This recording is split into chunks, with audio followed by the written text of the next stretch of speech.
ये चैनल केवल मनोरंजन के लिए है। हम किसी भी तरह के अंधश्रद्धा को बढ़ावा नहीं देते। वो एक सर्द और कोहरे से भरी रात थी। लखनपुर गांव का इलाका पूरी तरह से सुनसान पड़ा था। हल्की सर्द हवाएं चल रही थीं।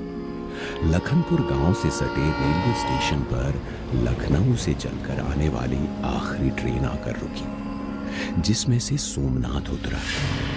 ठंड की वजह से स्टेशन भी वीरान पड़ा था। सोमनाथ ने इधर उधर देखते हुए खुद से ही कहा, बाप रे, पूरे स्टेशन पर सन्नाटा फैला है। देखता हूं बाहर कोई सवारी गाड़ी मिल जाए जो मुझे गांव तक छोड़ दे।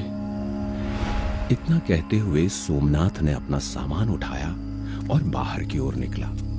बाहर कोई भी सवारी गाड़ी नहीं थी, इसलिए वो पैदल ही चल पड़ा। नए कपड़े, कपड़ों पर इत्र और हाथों में मिठाई का डब्बा लिए सोमनाथ अपनी मस्ती में गांव की तरफ जा रहा था कि तभी उसे पीछे से किसी के पायलों की आवाज सुनाई दी। सोमनाथ चौंक पड़ा। उसने पीछे मुड़कर देखा, मगर वहां कोई नहीं था। इसे अपना वहम मानकर सोमनाथ दोबारा आगे बढ़ा, मगर कुछ और कदम चलने के बाद उसे एहसास हुआ पायल बजने के साथ साथ किसी औरत के हंसने की भी आवाज आ रही थी।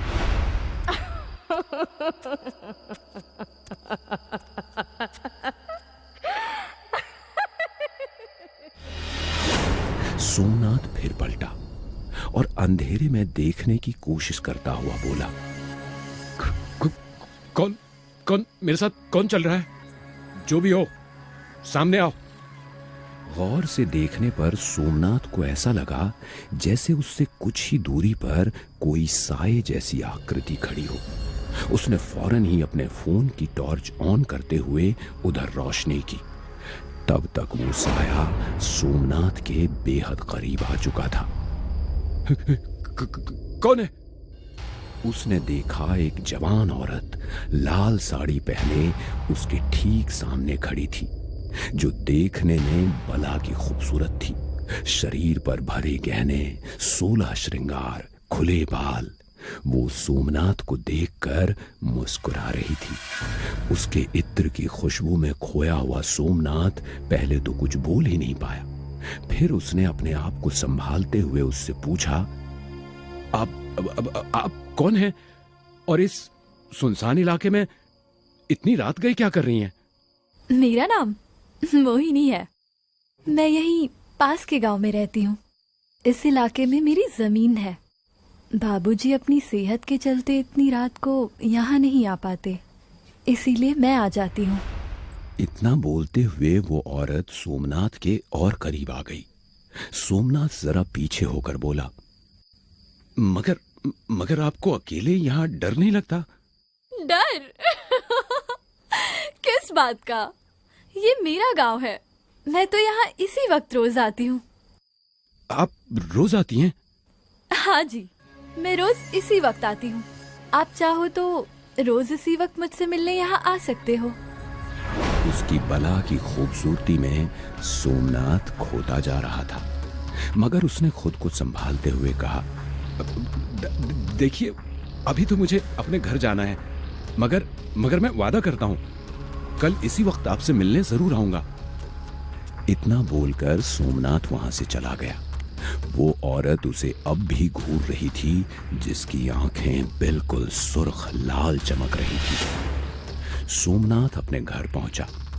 उसकी बीवी रूपा उसे देखकर बहुत खुश हुई, मगर जैसे ही उसने सोमनाथ के शरीर को हाथ लगाया, वो चौंकते हुए बोली, ये क्या जी, आपको तो तेज बुखार है। अरे कुछ नहीं, बस सफर की थकान की वजह से थोड़ी हरारत होगी।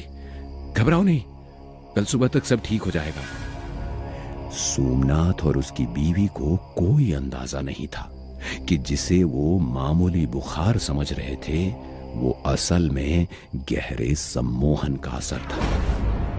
अगली सुबह सोमनाथ उठकर सभी से मिला जुला, अपना पूरा गांव घूमा, मगर जब भी वो अकेले में बैठता तो वो मोहिनी के बारे में सोचता रहता।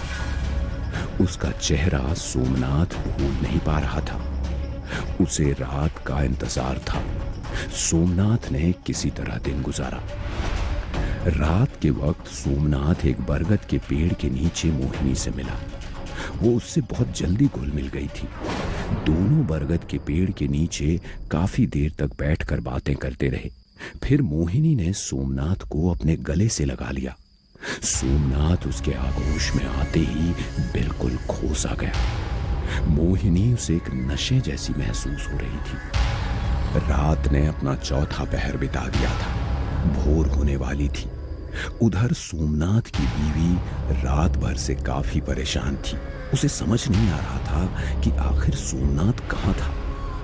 इधर सोमनाथ ने अपनी आंखें खोली। वो उस बरगद के पेड़ के चबूतरे पर अकेला लेटा था।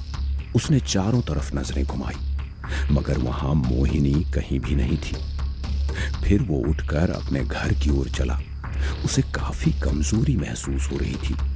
भोर होते होते सोमनाथ अपने घर पहुंच चुका था। उसने देखा उसकी बीवी काफी परेशान थी, मगर जब उसने उससे पूछा कि आखिर वो रात भर कहां था, तो सोमनाथ ने बहाना बनाते हुए कहा, अब वो रात काफी हो जाने के कारण मैं अपने एक दोस्त के घर रुक गया था। उसकी बीवी अभी भी परेशान थी, क्योंकि उसे कुछ गड़बड़ लग रही थी। दोनों बातें कर ही रहे थे कि तभी उसकी बीवी की नजर सोमनाथ के गर्दन पर गई, जहां किसी चीज के चुभने के गहरे निशान थे। धीरे धीरे इस घटना को लगभग 10 दिन गुजर गए।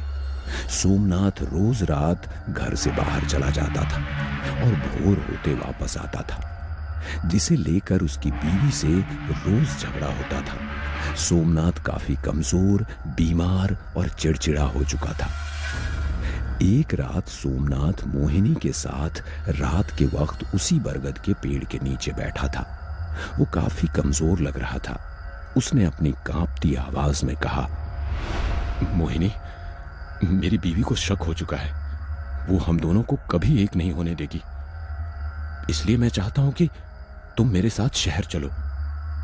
हम वहां साथ रहेंगे। इसकी जरूरत नहीं पड़ेगी सोमनाथ, क्योंकि आज के बाद तुम हमेशा के लिए मेरे हो जाओगे। इतना बोलते हुए उसने सोमनाथ को अपने गले लगाया। उसका चेहरा काफी डरावना नजर आ रहा था। उसने अपने नुकीले दांत सोमनाथ की गर्दन में चुभा दिए और उसका खून चूसने लगी। आज 11वां दिन था। मोहिनी उसके जिस्म पर कब्जा करने वाली थी।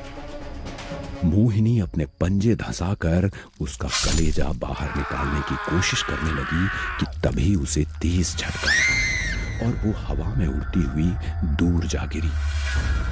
सोमनाथ होश में आते हुए दर्द से बुरी तरह कराह उठा और इस बार जब उसने मोहिनी को देखा तो उसके होश उड़ गए। मोहिनी एक खौफनाक डायन में बदल चुकी थी। मोहिनी दोबारा उठकर सोमनाथ पर हमला करने के लिए आगे बढ़ी कि तभी उसके सामने सोमनाथ की पत्नी रूपा आ गई, जिसने अपने हाथ में एक रुद्राक्ष की माला ले रखी थी और कोई मंत्र जाप कर रही थी। मंत्र जाप सुनते ही मोहिनी जोर जोर से कांपने लगी।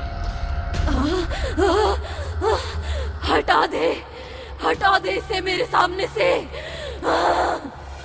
मोहिनी गुस्से में रूपा पर अपने तेज पंजों से कई सारे वार करती जा रही थी, मगर रूपा ने मंत्र पढ़ना बंद नहीं किया और आखिर में रूपा ने मंत्र पढ़ते हुए उस पर किसी तरह का भभूत फेंका।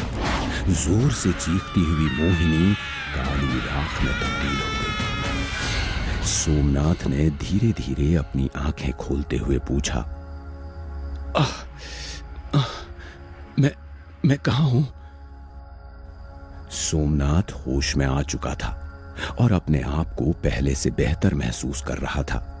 उसके ठीक सामने उसकी बीवी रूपा बैठी हुई थी। अचानक सोमनाथ को सब याद आने लगा। वो डर से कांपते हुए बोला, रूपा, मोहिनी, वो एक डायन है।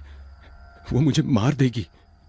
रूपा ने सोमनाथ को शांत किया, फिर कहा, वो एक सम्मोहिनी डायन थी जो अक्सर मर्दों को अपना शिकार बनाती है। इसका ठिकाना अक्सर बरगद या फिर इसी तरह के पेड़ों पर होता है। जो भी मर्द इनके सम्मोहन में फंस जाता है, ये उनके खून का एक एक बूंद पी जाती हैं और अंत में उनके शरीर पर हावी हो जाती हैं। ऐसी आत्माएं रात के वक्त इत्र या फिर मिठाई जैसी मोहक चीजों से आकर्षित होती हैं। उस रात को आपके साथ भी यही हुआ था। मगर तुम्हें इसके बारे में कैसे पता चला? मैंने तुम्हारी गर्दन पर उसके दांतों के निशान देखे थे। फिर एक रात मैंने तुम्हारा पीछा किया और मैंने तुम्हें उस बरगद वाले पेड़ के नीचे एक काली परछाई से लिपटा हुआ देखा। मैं काफी डर गई थी। मैंने इसका हल मंदिर वाले बाबा से पूछा, तो फिर उन्होंने मुझे पूरे 10 दिन का जाप करने के लिए कहा और उस डायन से मुक्त कराने का रास्ता बताया, और फिर मैंने वही किया। सोमनाथ अभी भी सदमे में था, जिससे उबरने में उसे कुछ वक्त लगा। अब उसने रात में सफर और किसी अनजान पर भरोसा न करने की कसम खा ली थी। मगर उत्तर भारत के जंगलों और बागों में मौजूद किसी बरगद या फिर पीपल के पेड़ पर बैठी सम्मोहिनी आज भी अपने अगले शिकार का इंतजार कर रही है।